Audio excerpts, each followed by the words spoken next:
Ice. This is my brand of pre-cooked ice mold. It's ready to use. You don't have to temper it. There's no recipes, no temperatures, nothing. So all I did was melt that in the microwave for about 30 seconds and then 15-second intervals. And now I'm going to pull it. So right now it can be poured into molds, which is how I did the bottles and the glasses and things like that. A lot of the pieces down here, the gems down there are poured into molds, but I want to do some bubbles to decorate on top of my champagne, because of course champagne needs bubbles, right? So I'm going to pull some of the ice malt, which is basically cooling it and turning it into a clay that I can sculpt with, and then I can use my air pump to move things. So I'm just going to pour a little bit out here onto my mat, and I'm going to fold it, and by folding it, you're folding in cool air and thickening it so that it all comes together into a dough. So I'm just very slowly, very carefully cooling it off. It's about 300 degrees right now as a liquid, so I don't want to touch it. I don't want to put my hands, into it at this point. I'm cooling it off so that I can actually handle it. Even with cooling it off and pulling it, I still do recommend gloves because it is 300 degrees, so you don't want to touch it. My hands are not heat sensitive anymore from doing this for about 12 years, so. There's lots and lots of different things you can do with ice mold. It is by far my favorite medium. It's what I specialize in, because you can sculpt with it, you can blow it, you can cast it into forms. It's so versatile, and it's also so quick and easy. It's oftentimes made out to be very intimidating, but really once you get the hang of it, you can make anything. So you can see how it's all coming together into a dough. So from here, I can do lots of different things with it. I can do figure modeling with this and sculpting. You can do flowers like you would out of gum paste. You can really do anything.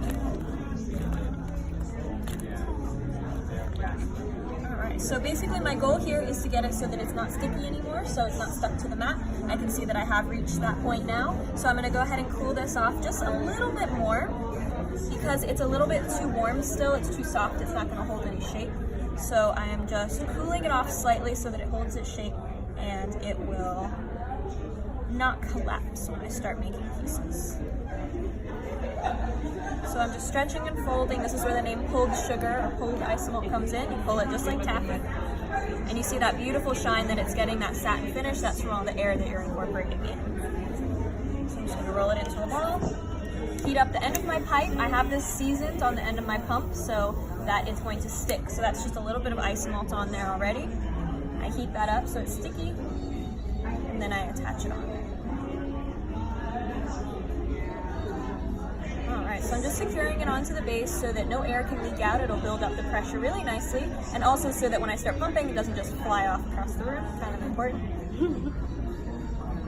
And now I'm going to start pumping. Now the slower you go, the more control you have over it. So I'm not going to do too much at once. We're going to watch really close because it kind of sneaks up on you, okay? So I'm going to give it one pump and then stop and wait for the pressure to build.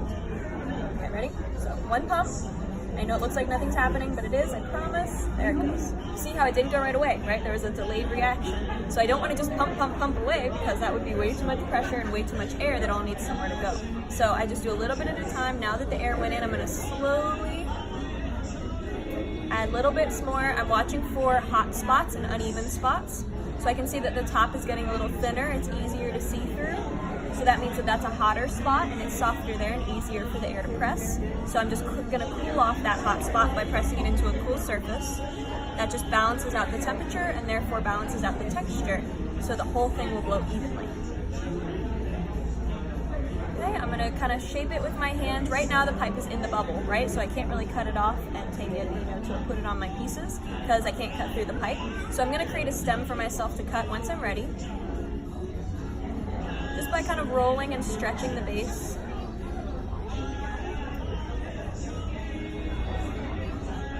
And then continuing to blow it and add some more shape. So right now, obviously, I'm keeping this really browned. I'm, making it more of a bubble or a globe.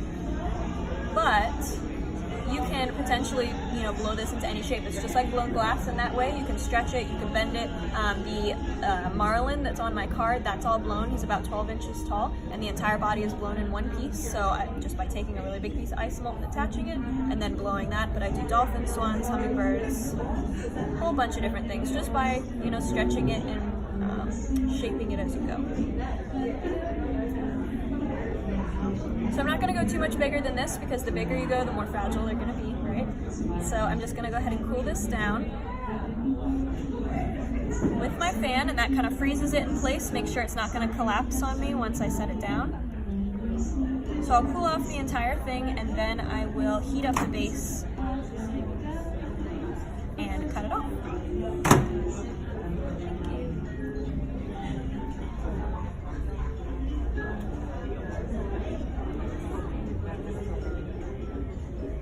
So I could do this at room temperature too, but I'm impatient. So the fan will take about a minute or so to cool it enough. Room temperature, it would only take about 5 minutes. Depends on how thick you make your bubble. Okay. For the curly cue, right? Thank you. Can I ask you a question? Yeah, I might do that after the curly cue since that'll probably be done. She has a question. Yeah. Oh yes, I'm sorry. On your marlin, Yes. is that a marlin? Uh-huh. How big was the piece that is that all in one? It's all in one. Only the fins are attached on, but the face, the body, the tail is all done in one. And he's about that big, so the piece that we use is about, yeah. We use this pump, and you just, Really? yeah. It's one of the classes that I teach. So.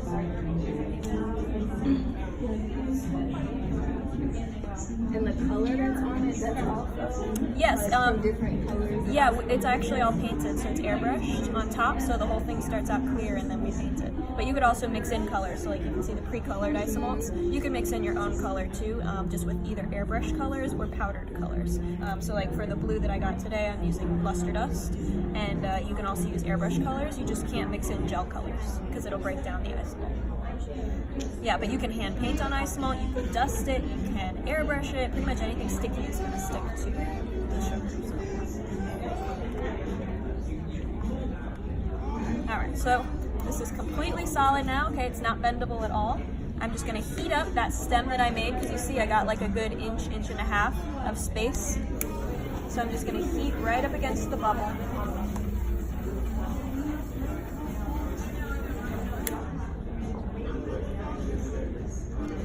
And then just cut little bits all the way around. Keep it nice and round. There we go. That little bit at the base, I don't really worry too much about. Usually it's warm enough. I can just smooth that in.